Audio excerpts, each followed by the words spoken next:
country. We now invite policymakers of the state governments to unveil the initiatives taken in their respective geographies for promoting semiconductor manufacturing. I would now like to call on the dais Shri Jayesh Ranjan, Secretary IT, Government of Telangana.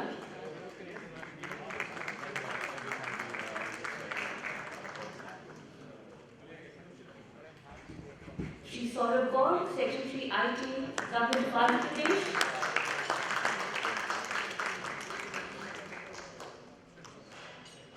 Ms. Gunjan Krishna, Commissioner, Department of Industries and Commerce, Government of Karnataka, and Mr. Vijay Khare, Mission Director at the Gujarat State Electronics Mission.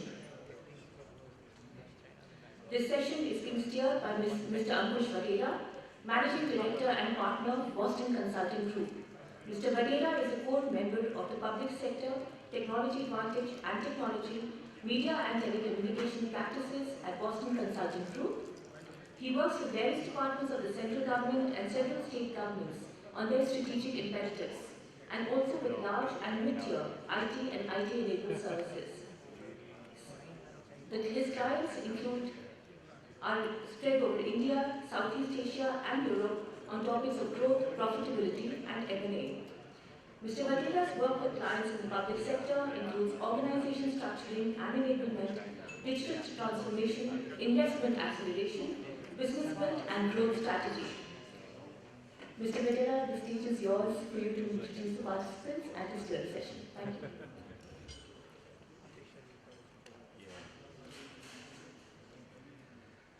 Hi, good afternoon everyone. Firstly, I'd like to thank Amtesh Ji and Mighty for inviting me here to be amongst many distinguished dignitaries, both from the world of semiconductor as well as from the government and other stakeholders. Over the next 45 minutes to an hour, I will be moderating the dialogue on a very critical aspect of the whole semiconductor movement in India. Over the coffee break, I was chatting up with Mr. Lai Yet Loong from Foxconn, and he just casually mentioned that the incentives that India is offering are the best in the world, right? Now that really energized me as I look at myself as one of the participants in the space.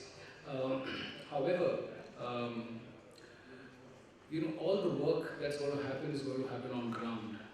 And that will require very tight coordination between the center and the state, both on policy, on program execution and governance.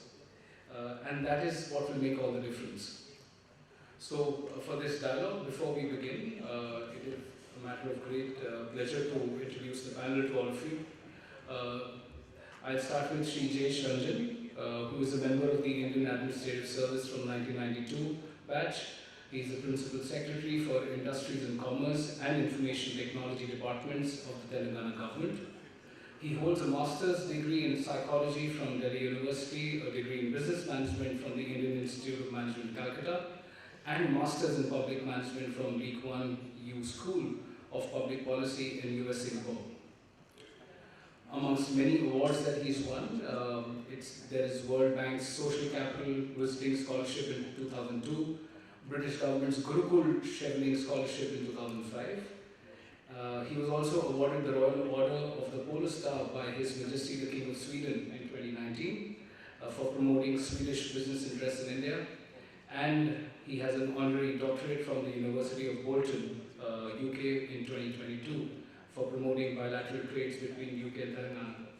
It's great to have you on the panel. We also have Shri Saurabh Kaur, who is an IS officer from the 2002 batch from the AP cadre.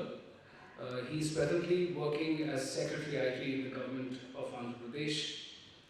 He's previously worked as JS in Ministry of Electronics and Information Technology in Government of India.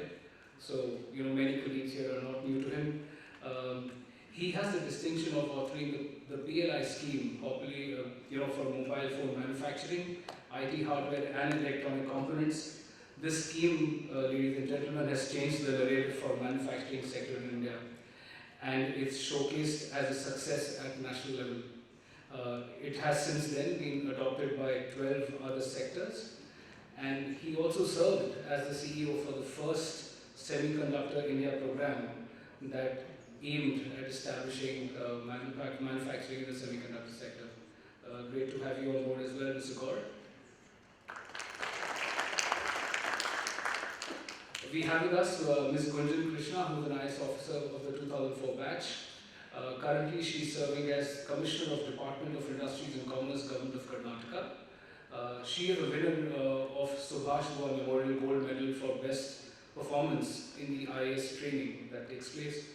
And she is the first woman Commissioner of Industries in Karnataka and has guided the formulation of multiple policies such as New Industrial Policy 2020 to 2025, ESDM policy for the new EVs that are coming in, the employment policy in the state that focuses on developing clusters across sectors. In a recent stint as Principal Consultant, NEGD, Karnataka, she was instrumental in developing the mobile governance blueprint and successfully running their e-government portal, e-procurement portal. Welcome, Ms. Gunjan. And finally, we also have with us Shri Vivek Khare, who is a 2018 batch IS officer, currently posted as Mission Director for the Gujarat State Electronic Mission, which is the nodal agency to implement, coordinate, monitor and facilitate the development of electronic system design and manufacturing semiconductor industries across the Gujarat state. He is an alumni of IIT Kharagpur, where he did both BTech and MTech in biotechnology. He has also worked in the semicon industry for about 3.5 years. He was with KLA Tencor, which is a leading wafer inspection equipment maker, and supported TSMC in Taiwan and Samsung in Korea at their semiconductor manufacturing fabs as well. So it's great to have you on board as well. So I wanted to make sure that, when I'm with such senior dignitaries, I wanted to be there to introduce all of you. But before we, as we begin, the first question or request that I had for all of you was to just share an overview of what are the additional schemes and incentives that your respective states have rolled out or are rolling out in addition to the central government schemes to attract investment in the state. Thank you so much, Ankush. So while Government of India has come out with the Semicon program and we had SemiconIndia program 2.0 also, in Andhra Pradesh we have looked at the program very carefully. And before I get into our own industrial policy, I would like to give a brief background in the sense that Andhra Pradesh has been one of the states that has been at the forefront of ESDM sector in the country. Andhra Pradesh today has the first display manufacturing plant in the country in terms of the TCL plant or the panel opto display, which is manufacturing from a pure cell to open cell and thereafter to the display assembly for televisions as well as for mobile phones. It's also the first state to have a self-manufacturing facility, not just a battery assembly, but a self-manufacturing facility by Manoj, and which is going to supply, which just had its first shipment, is going to supply batteries for all form factors. It's also having the maximum number of electronic manufacturing clusters in the entire country. So 4 of them in partnership with Government of India are in Andhra Pradesh, the one at Sri City, 2 at Tirupati, the recent one at Koparthi. It is going to have the biggest CCTV manufacturing facility also in the country. So we have a proud legacy in terms of electronic manufacturing, despite being a relatively new state in the sense that after separation from Telangana, there's a lot of business activity that we lost out to. Andhra Pradesh otherwise is doing well in terms of ease of doing business also for 4 years. Out of last 6 years, it has been ranked number 1 in ease of doing business. So that also is a testimony to the fact that otherwise businesses find it easy to work in Andhra Pradesh. We take pride in our single window systems and so on and so forth. The other last thing is that we grow at around 11% growth rate, which is higher than the national average. I'm sure all the states here which is represented here are among the leaders in that regard. Our industrial growth rate also is at 10% CAGR over the last 3 years. So businesses find it a great place to grow. Coming to the Semicon program, we have anchored our program with the Government of India program because we completely understand that there's a lot of money at stake and there's a lot of money to lose also. In the earlier panel, we were talking about how one process not done right, you can lose $1 billion. So you don't want to lose public money on that. So what we are saying is that wherever, whichever fab or whichever packaging plant, OSAT or ATMP, Government of India sanctions, and whatever is the incentive that Government of India provides, we will top it up. So we will provide 25% of whatever Government of India is going to provide from the state government, so that it is one, easier for the businesses and the companies. Two, there's for the state government also we probably not have enough understanding of the ecosystem also, so we want to tie it up there.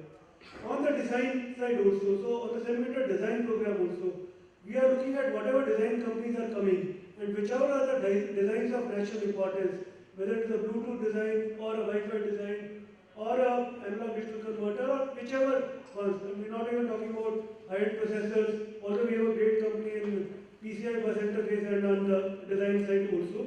But other low-hanging fruits in IoTs and all, we are going to support whichever companies are qualified by Government of India, and whatever Government of India is giving, we will top it up with our offering. So we welcome the companies who are getting into semiconductor space. Same holds for the chemicals and the equipment manufacturers also. And I noted the point about the R&D that goes into the equipment space also. So we are happy to engage with the companies and offer them customized packages in this regard. Thank you.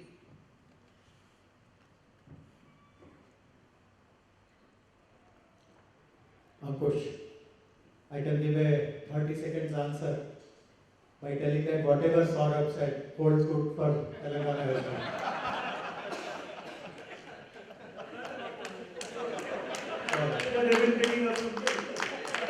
Actually, so now I realize why I did that.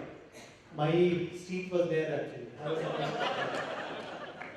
So it doesn't matter, but it is a fact that the legacy is the same. Till 8 years ago, Telangana was part of the combined state of Andhra Pradesh. But let me share a few additional points as well. So when Telangana became a new state in 2014, June 2014, we identified 14 priority sectors where we want to really focus on our energies. And at that time, semiconductor was not really spoken about. But if you go back and look at our 2014 documents, our 2014 industrial policy, electronics and semiconductor together were identified as a very important thrust sector. We created a dedicated wing, which even today is called the electronics and semiconductor wing. And we have achieved tremendous successes in the last 8 years. In fact, our state has received about $40 billion of investments across different sectors in the last 8.5 years, and $5.6 billion have come in the electronics sector alone. In the last 1 year, we received about 45,000 crores worth of investment. Again, 35,500 of that comes from electronics sector. The country's first display fab project, almost $3 billion, 24,000 crores, has been signed up with Telangana, our state of Telangana. So, lots of amazing kind of features about our electronics and semiconductor policy, our infrastructure. We have, as of now, dedicated industrial parks for the semiconductor industry, roughly around 3,000 acres. We also follow the same pattern which Saurabh spoke about, of topping up benefits which are given beyond what the PLI scheme gives. We also offer 25% on a pari passu basis.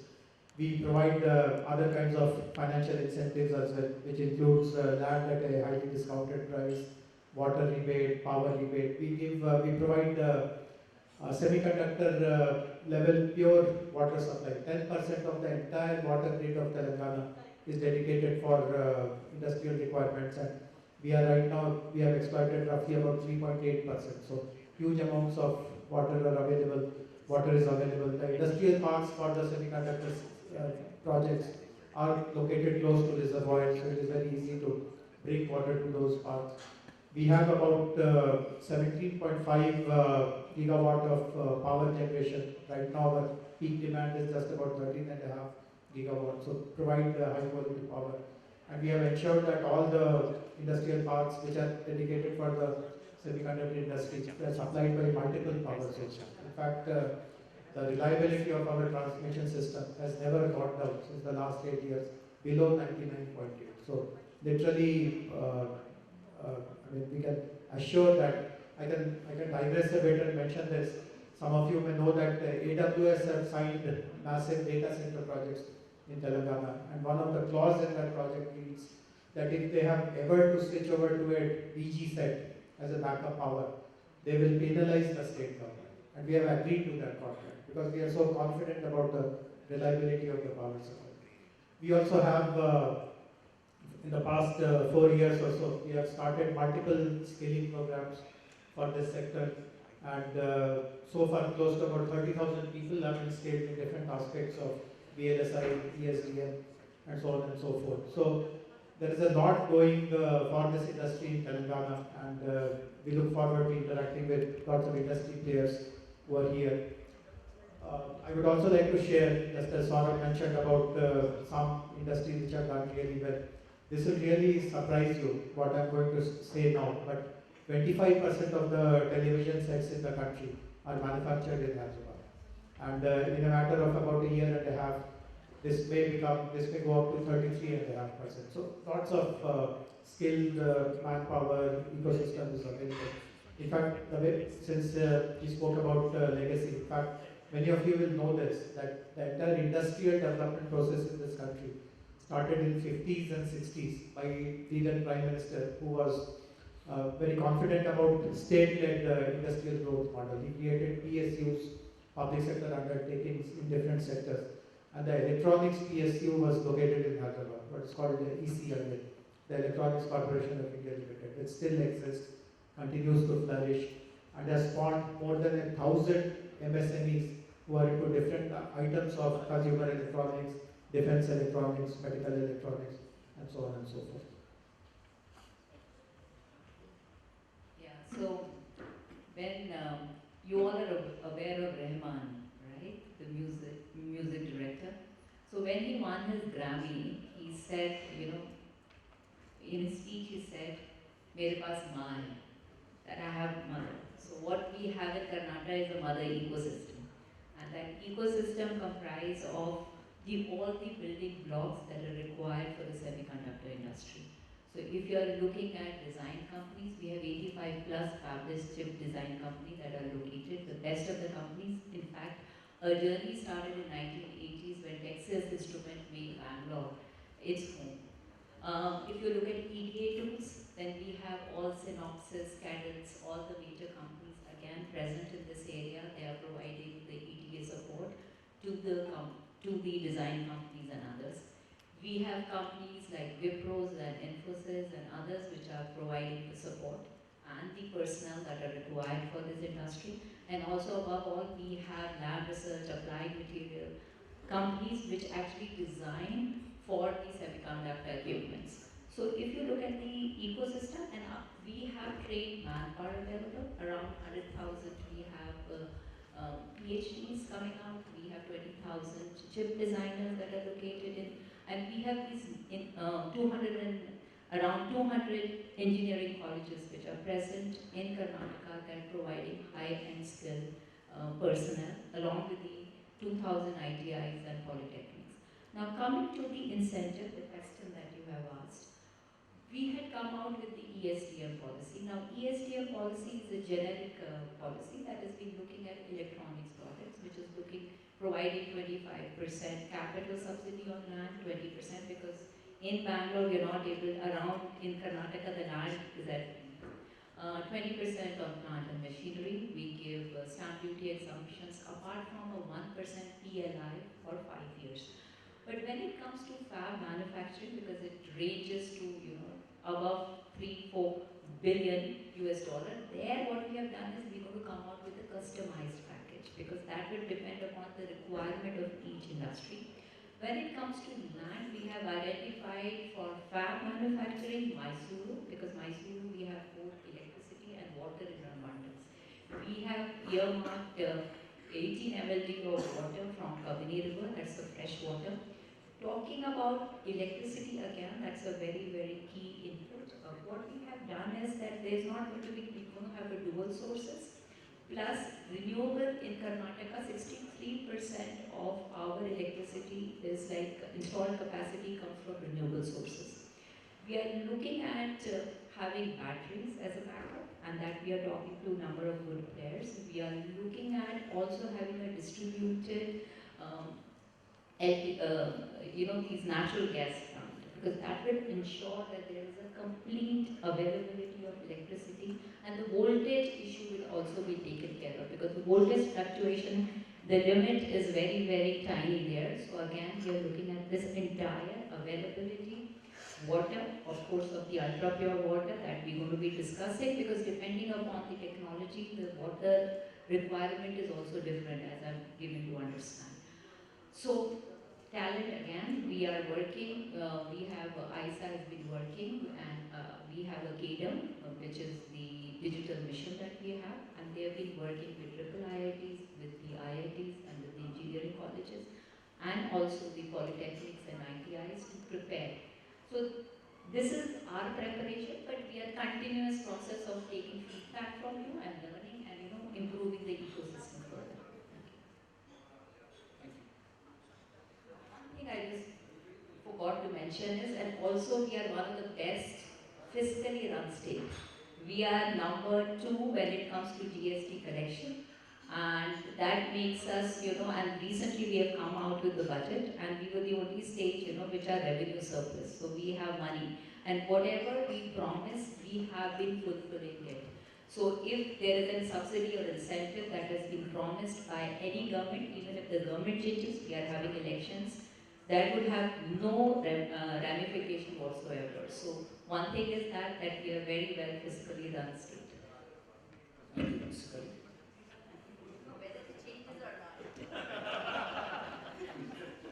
Thank you. In Gujarat, when the government of India came up with ISM and India semiconductor policy, Gujarat became first state to came up with exclusive policy for semiconductor industry.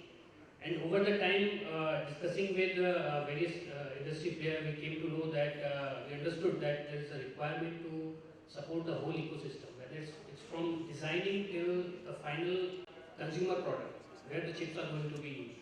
So we can say that the overall incentives in Gujarat is divided across 3 policies, which is supporting each part of this ecosystem. If we look at fab manufacturing, we have a semiconductor policy, which incentivize semiconductor fab, display fabs, then ATMP and OSAT factories, and also compound semiconductor. It gives a 40% additional subsidy over and above what Government of India is giving. So if Government of India is giving 50%, Gujarat Semiconductor Policy make it 70% by giving 40% of that part. Then one more most important part of this policy is the power tariff subsidy, which it is providing. So it is giving 2 rupees per unit power subsidy for 10 years. And if you take the case of Dholera Special Investment Region, where power is provided at a rate of 5.5 rupees per unit, and if you put the subsidy over it, so it becomes 3.5 rupees per unit, which is one of the cheapest power you will get anywhere in the country. Apart from that, looking at the requirement of water for semiconductor manufacturing, in 12 rupees per KID has been put for a tariff for water usage for 5 years, and for such requirement in Dholera SIR, government has already put up an infrastructure for 100 MLD water supply, and which will be further increased for 200 MLD supply there. Apart from that, there is a land subsidy of 75% if 200-acre land is taken for fab manufacturing in Dholera, and in other GIDCs also government provide similar kind of subsidy. So this semiconductor policy is specifically incentivizing the manufacturing, semiconductor manufacturing fabs and other part. For ecosystem, our electronic policy comes into picture. Recently, Government of India put semiconductors related specialty material and gases under specs policy. And our electronic policy covers all the products which are part of the specs policy of Government of India. So in that way, the ecosystem for material and specialty gases and equipment, that becomes part of our electronic policy. And electronic policy is also giving a subsidy of 20% on capital expenditure, power tariff, then also first time we have introduced a logistics subsidy. After consulting with a lot of stakeholders, we found out that despite going for the manufacturing, there is still going to be a lot of parts and equipment which are to be imported from outside the country. Today in a lot of panel discussion we have reiterated the same point.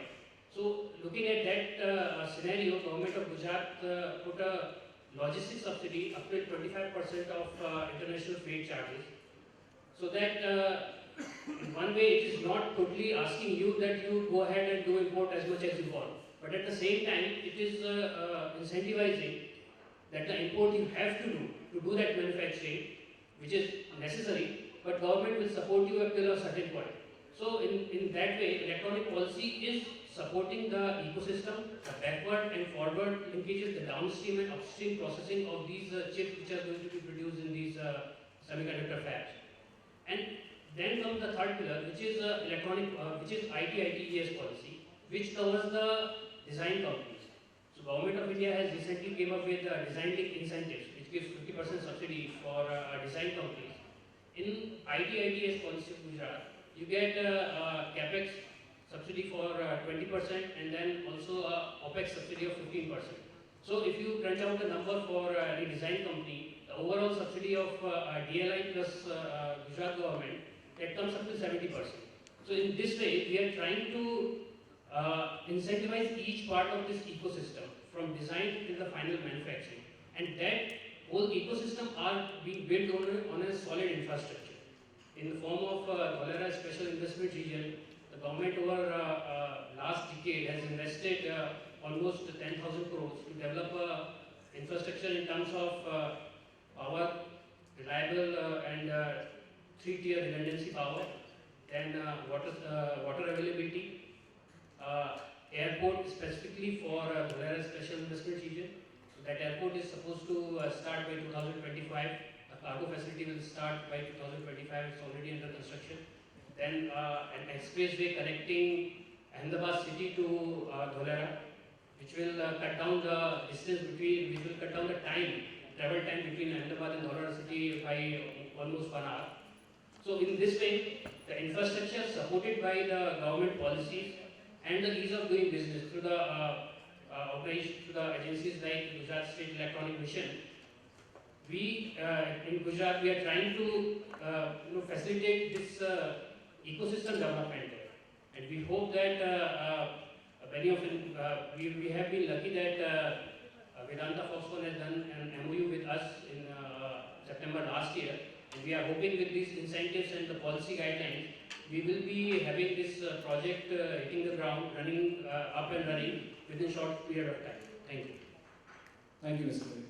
Well, it's been great to hear from all of you, as the opening sort of spiel on what the different states are offering. I just want to turn this around here. At the end of the day, this is all about Atmanirbhar Bharat, or self-reliant India, and all states are, we are all part of one country. How do you ensure, as leaders in your spaces, that while you are competing, there is some level of coordination, so that it does not become a race to the bottom? You don't want to try and outcompete each other so much that by the end of it, the government ends up losing more than gaining. So, any thoughts on that? I will request Mr. Ranjan to start.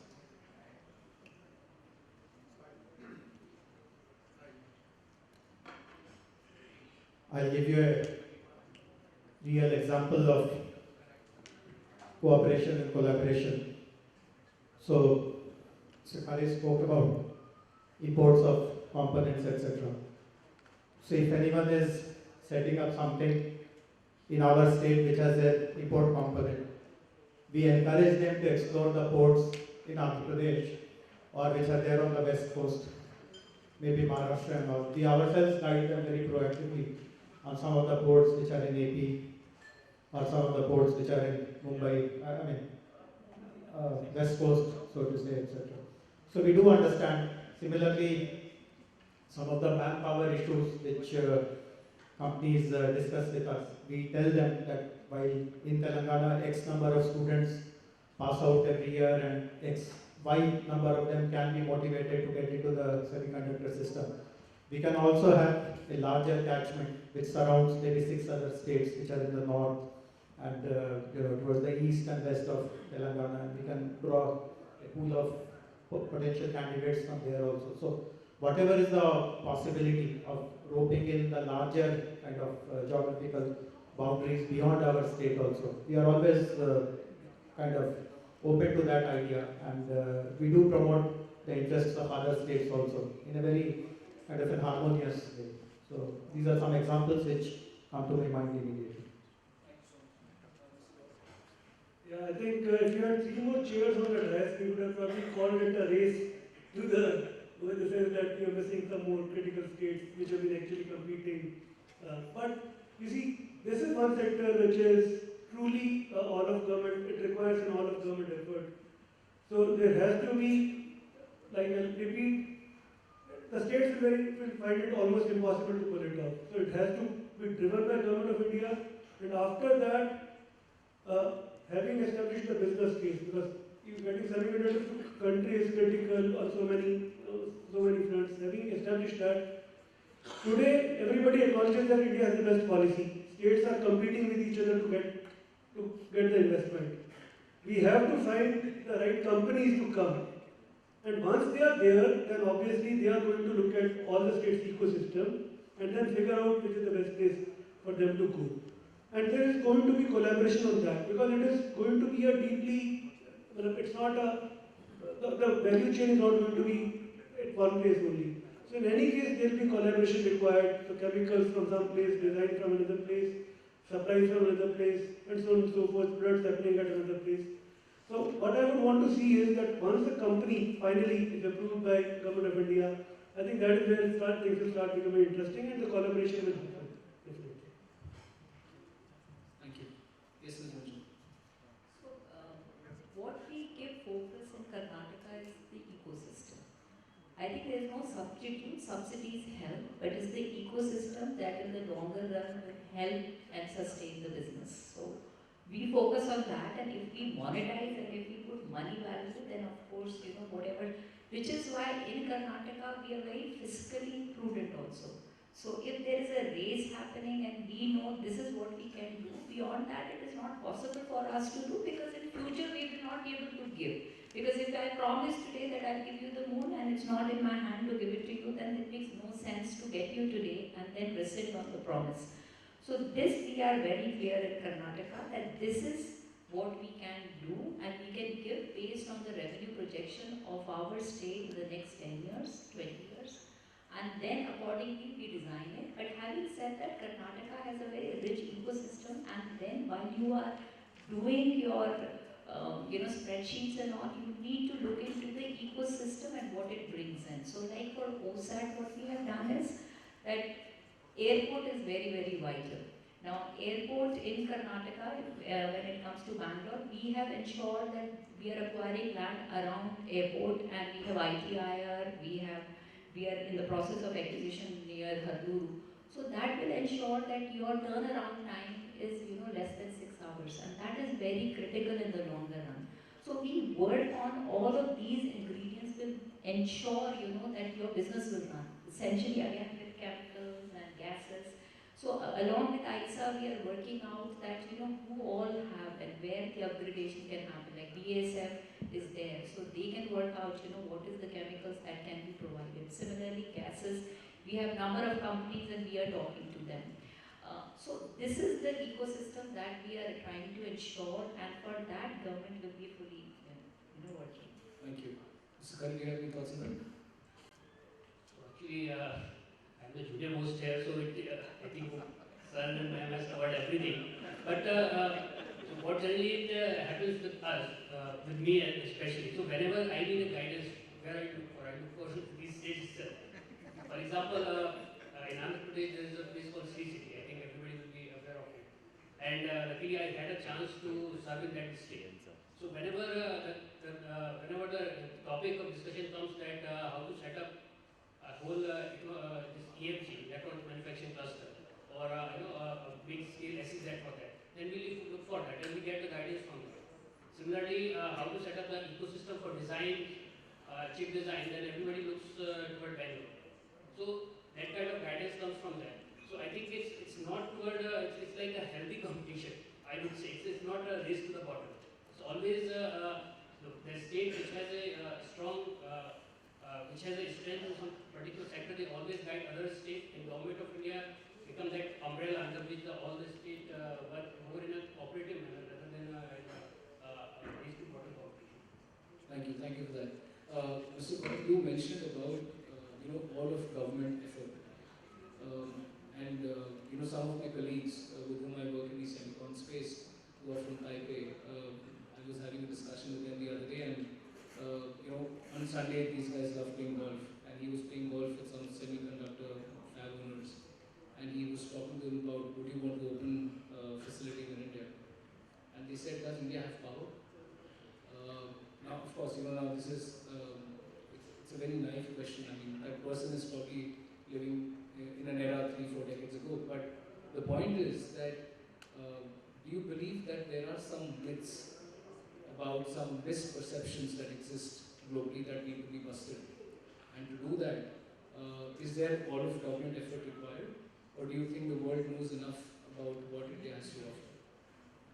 Mr. Rana? See, I'll bring another nuance to this question. See, what we typically tell international investors is that while of course there is a federal India, there is a national government, there are national programs, there are national schemes, but the reality is that there are 28 Indias within that India. And it is a fact. I mean, we may pretend otherwise, but the fact is that some of those Indias are at a different level than the rest of those Indias. So what we typically try to explain to international investors is find out which of those 28 Indias is best aligned with your own priorities, with your own goals, and then try to partner them. And of course, do that by evaluating each of those Indias. So as Saurabh said, if you had added 3 more chairs, you would have got more or less the best of which are the states who are really today geared up to capture this window of opportunity that Semicon provides. So that is the message which I would like them to understand. That, and fortunately, the Constitution of India permits that you can have sub-regional interactions also. Not every time your gateway has to be through the national government. You can bilaterally talk to states. There are many states. I mean, as I said, we have attracted $40 million of investment. Many of them have come to us bilaterally. People have learned about the strong reputation of Telangana, they have met us, and they have been pleasantly surprised at the professional way. In fact, in one of the breaks, I was talking to a company representative. He's of course in my line of sight, but I won't name him. And I was telling him that if you are really serious in starting your activities in Telangana, I'll turn it around in 3 weeks. I guaranteed to him that in 3 weeks I'll turn it around. So you have to choose which India is kind of best aligned. Just to add to that, actually, while there are different Indians and all, let's talk about what's already there also. SCL is represented by Mr. Huda here, and they've been running operations since, and the ex-chairman SCL is also there. And I don't think they've had power failure for last, how many, 30 odd years? 30 years they have not had, the fab that we run in the country has not had any instance of any power failure for 30 years. Mr. Nayak is there from GATEC. I'm sure there will be someone from Sitar also. So the 3 fabs that are in the country have never had any occasion for power failure. So there is a perception matter also that we have to sometimes combat. The other fact also is that, look, for the country also it's not easy in the sense that there are people who would probably not want this thing to come to India also. The same thing happened when electronics manufacturing was picking up, and there were certain disturbances in Karnataka, certain disturbances in Tamil Nadu, which were created for whatever reasons. What I'm saying is we have to be cautious on both the fronts while we fight the perception battle. there is no doubt that India is prepared and the states are prepared. In Andhra Pradesh, and I'm glad Vijay brought it up, he's our export from Andhra Pradesh to Gujarat now, but in Andhra Pradesh, the ecosystem has been fabulous. Sri City offers the best-in-class ecosystem. Other places, we run among the biggest steel factories, chemical factories, petrochemicals. So while semiconductor is the holy grail of manufacturing, there are other equally important industries in India that have been running continuously, successfully, getting better returns for their customers than any of their global companies, any of their other branches across the world. They could be myths. If you look at Indians all over the world, and we are at the top position. So I don't think so that there should be a thing that infrastructure of India is much talked about, but when people visit here and actually see, then they realize that of course what we are promising we can deliver, and the number of good companies, say for Karnataka, even during the COVID times, we have ensured that all the companies, be it in the IT design companies, all of them were up and running. And it's not so like not just IT companies, but aerospace and defense companies, because we have the companies which are the sole suppliers to Airbus, to Boeing, to Bell. So those people required continuity, and if they rescinded on their contract, the entire supply chain would be affected. So we ensure that they be recognized as essential services, and they continue. And interestingly, we visited, because we had in West Karnataka, and we visited all over the world. We went to the major geographies. So we went to the US, and then we went to Japan and Korea and Taiwan. And what we have found is that people are very well aware. In fact, about Bangalore, if you go to Texas Instrument and Applied Materials, they will ask you a question, that road in that particular place, how is it? Is it okay now? Like, yeah, it's absolutely fine. So such is the information that they have. And we were surprised in US, we went to all the companies and we thought we never left India, because this side we were Indians, and of course those who were NRIs, all Indians faces the other side. So people have a lot of information about India. I don't think so those myths are now there, because we are high-tech producers from aerospace, defense to biotechnology to pharmaceuticals. So what we're talking about high-tech, and our engineers, everywhere we went, they were really recognized. Great. Just wanted to sort of build a little more on this, on sort of coordination, right? You said there are 4, if there are 3 more chairs, and what are some of the issues that you believe that at least these 7 states can coordinate together on? Are there any things that you're doing together, for example, creating more access to a lot of raw materials, specialty gases, etc., things that need to be imported that we are still dependent on the outside world for? Are there things that you believe that the central government, MIT, can do more to sort of precipitate on-ground action in terms of some challenges that you face in the state? ISA has done a study. When it comes to ISA, which done the study at the all India level.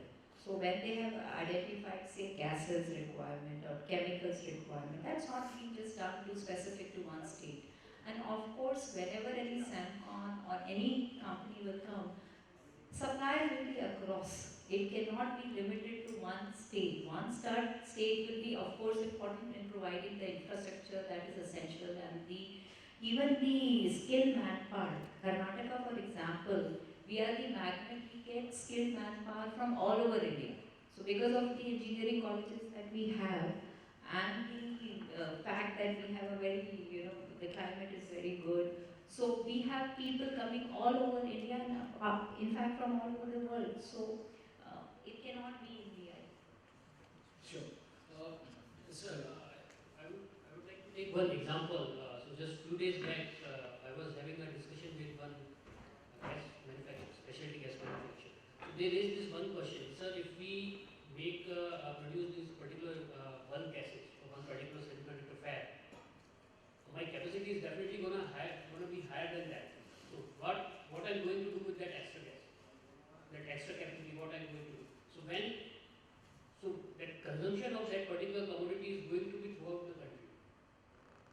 So there at that point of time, the coordination between the states that okay, if some particular capacity is being generated in one particular state, that can be used throughout the country. That can be used in a fab or in a factory in Gujarat. That same can be used in a factory or a fab in Karnataka or Telangana, anywhere. So that kind of at that point of time, that coordination across between the state will also help to optimize this kind of facility, optimize these kind of production capabilities.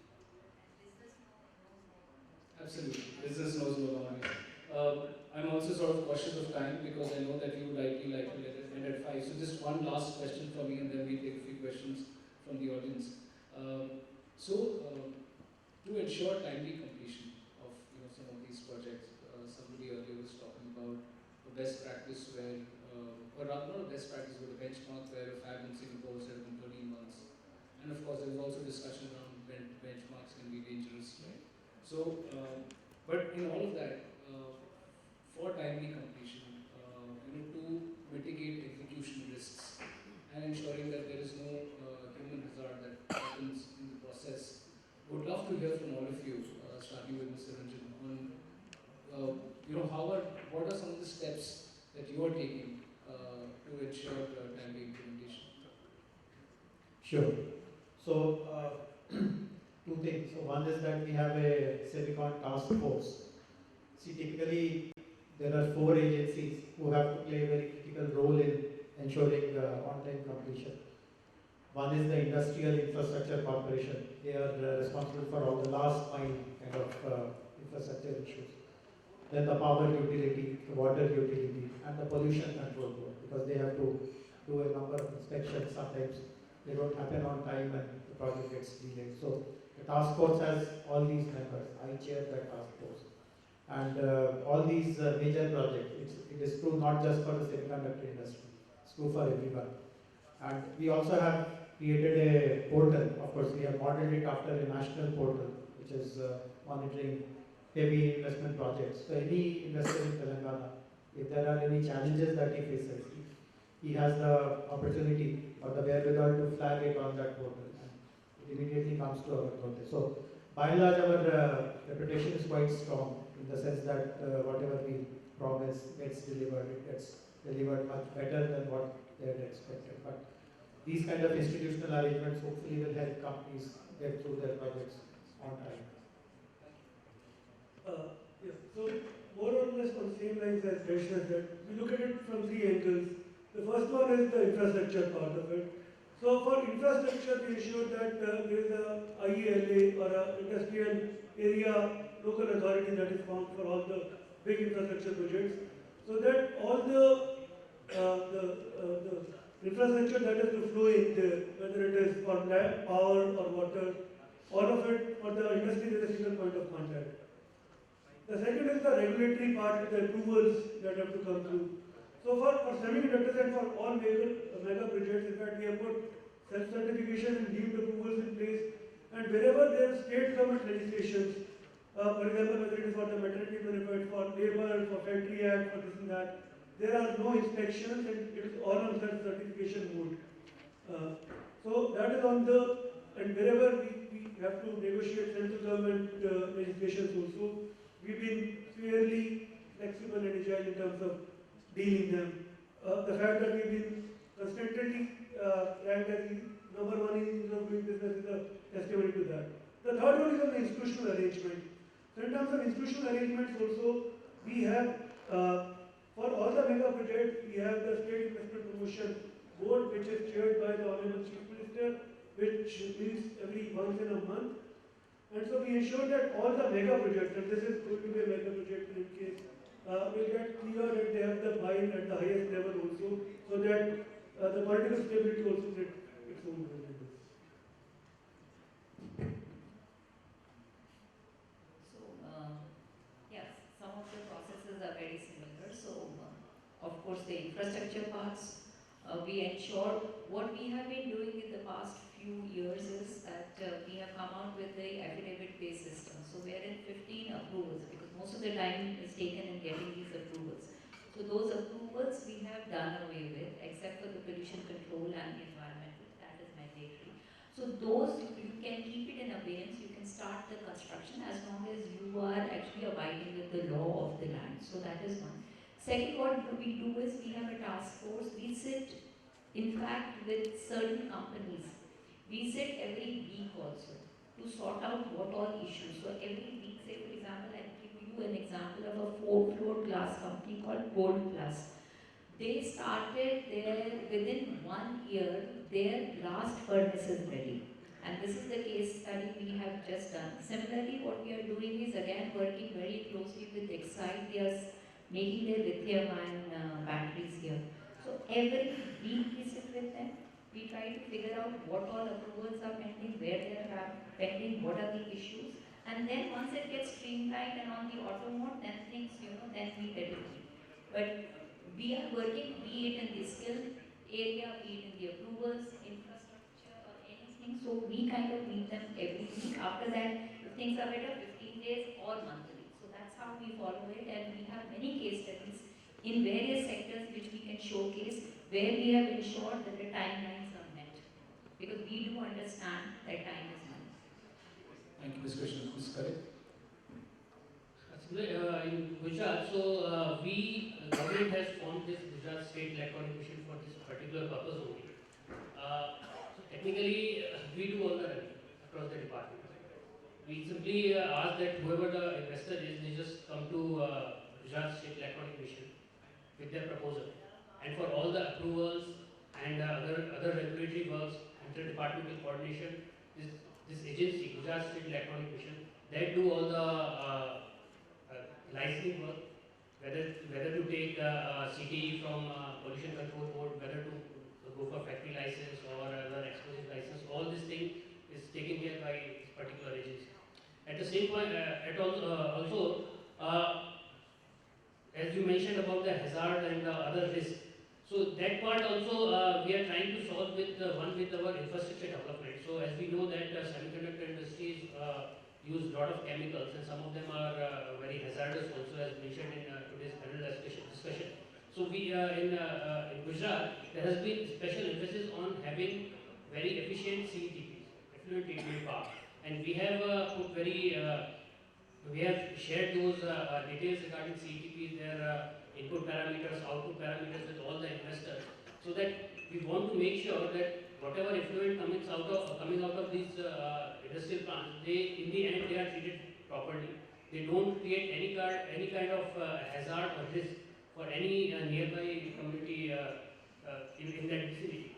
Similarly, also on air pollution, we have set up some average parameters over a year, or some peak parameters also in the nearby vicinity, so that that residential areas or that whole city which we are going to develop there should not be any kind of negative impact on any of the residents there or any of the additional ecosystem industries which are coming there. So it's like we have to balance that the time taken for any regulatory work or any approval work should be less, but at the same time we should not compromise on any of these any of the parameters which can either prove as hazardous or risk-causing effects.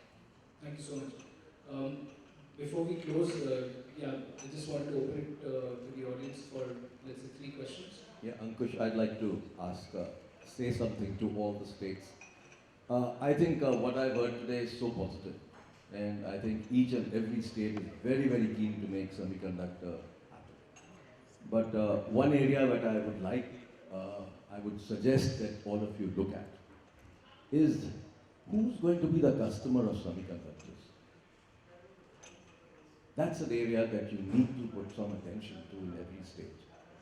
And therefore, what I believe, the answer lies in making more and more electronic products in this country. There is a huge opportunity because of the geopolitical situation today. People don't trust China anymore.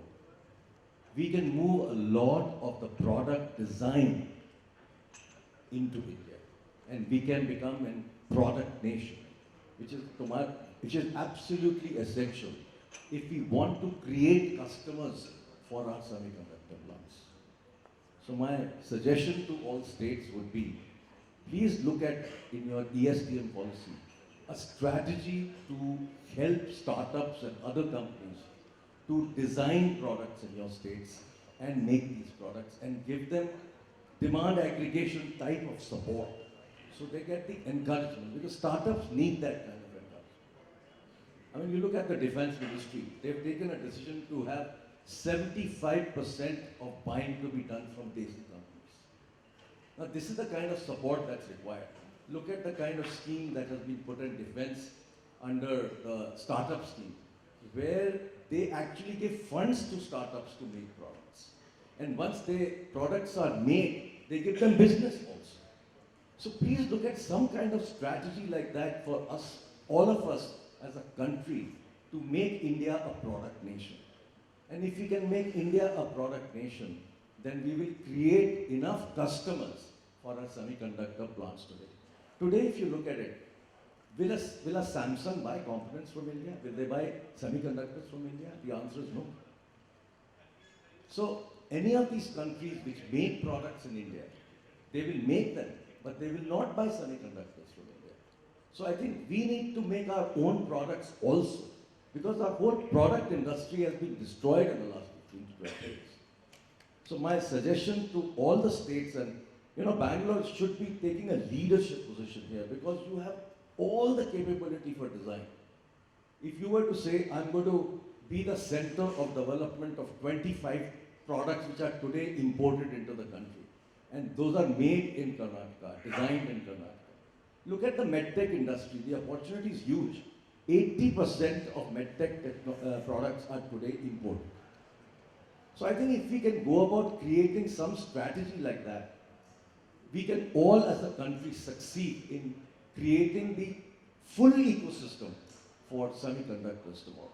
Sir, that's a very good point. And we have been working, in fact, when we started working with ISMC and we started doing this aggregation of demand. So we worked with Continental, with Toyota, then we started working with HAL, BEL, all of them, because they have this huge demand for analog semiconductor. So we are doing in that sense, but when you are talking about design and how we can have the startup, so we have a dedicated startup policy, but I'm sure that much more that can be done when it comes to aggregation of demand. But we've been working in that, and if ISFC people are here, they can tell us that we connected them. And then all these people whosoever have the demand, and we've been talking to them very aggressively. So if a semiconductor industry were to come to Karnataka, we're talking about a fab, then we will be working and essentially for creating their customers as well.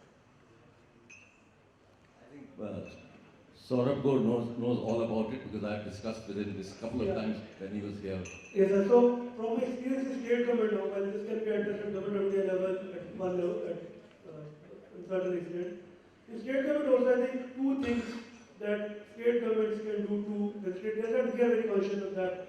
One is in terms of government support for product design. So that is why we are saying that whatever you say DLI, whatever government of India says in the design incentive scheme, whether it is for the product design or the system design or the subsystem design or the component design, we will support that.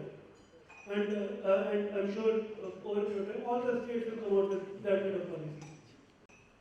Similarly, on the second part, in government procurement. So wherever government procurement is happening, unfortunately today we don't have enough brands, Indian brands who can control the supply chain. If you look at example of Samsung, recently we did procurement of lots of tabs from a particular supplier. If we had an Indian brand that was established and was doing that, probably they would have found, because now the Make in India policies are there and one can take use of that. We are looking at especially niche sectors that are coming up. So in hearables and wearables, unfortunately there is not much government procurement happening, but there is an opportunity because there are Indian brands which are available. In electric vehicles, there are going to be strong Indian brands. And when we talk about electrifying our public fleet, we are very conscious of whether we can promote Indian brands as part of that. Tomorrow there may be schemes pertaining to distribution of electric bicycles. I will just give an example, and I'm not saying it's only for Andhra Pradesh. Electric bicycle is something which will start becoming prominent. I think there is an opportunity for Indian brands, and that is where Indian semiconductor, the supply chain will also become stronger for Indian products to grow. There's one very interesting example also, like of a startup, and which is getting into this area. There is a startup called Novo. Now, these Novo make a carbon nanotubes. They've been supplying, and of course, government supported them, and they've been supplying to, say, NASA, to Lockheed Martin, and interestingly now they are into talks with TSMC, and it is in a very advanced state, because nanotubes can increase the efficiency of a transistor. So they are actually making these nanotubes in bulk, and they are the only companies in the world, in fact, when we're talking about. So we have these platforms totally supported initially by government. Well, actually, from my foundation, we've given a paper on this to Meiji, and they are actually studying this whole concept of creating India as a product nation. But I felt that a lot of work actually finally gets done in states, not in the center. Center will create a policy or a strategy, but everything happens in the states. So maybe the states should take their own approach of saying, I'm going to identify these 40 products that I will design in India and make in India, which will then become customers for semiconductors tomorrow. So I think that's the approach that maybe I'm suggesting. Maybe you may want to look at it, in your own way. But I think that capability of design exists in the country. We're not taking advantage of it. We need to create Indian brands that will actually buy semiconductors. Foreign brands are not going to buy semiconductors. We'll be very able to work with every foundation, sir. Andhra is no short of entrepreneurship also, so we can definitely have a case to work with. We have one question from delegate. We'll probably close after that question.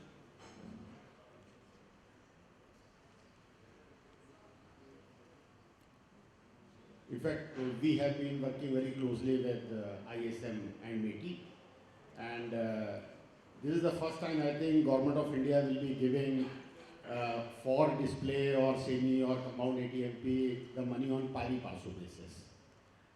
All the 4 states here, I think that nobody is ready to give money on pari passu basis. So Actually, there is. We are giving on pari passu only, but then see, we have a customized.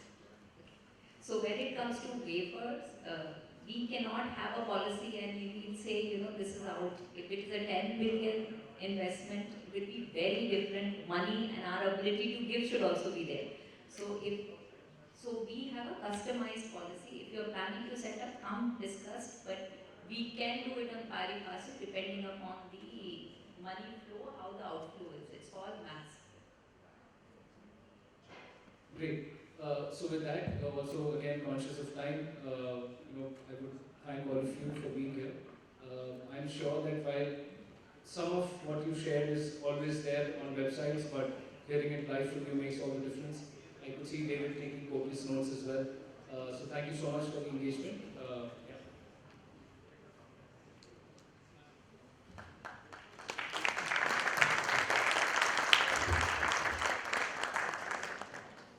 Thank you all so much, respected sirs, for sharing about the initiatives taken by your respective states. All of these efforts are complementing the Government of India initiatives in attracting investments in the semiconductor manufacturing industry. A small token of gratitude from our side, may I invite Mr. Amitesh Kumar Sinha, Joint Secretary and CEO ISM, to present the mementos to the panelists and the moderator. Shri Jayesh Ranjan, Secretary IT, Government of Telangana.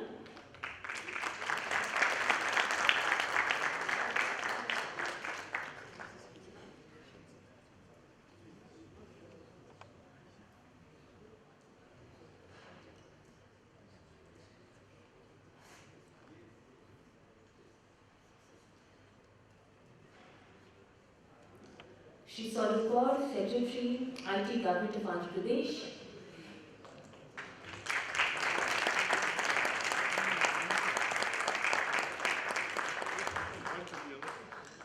Ms. Kunjal Krishna, Commissioner, Department of Industries and Commerce, Government of Karnataka.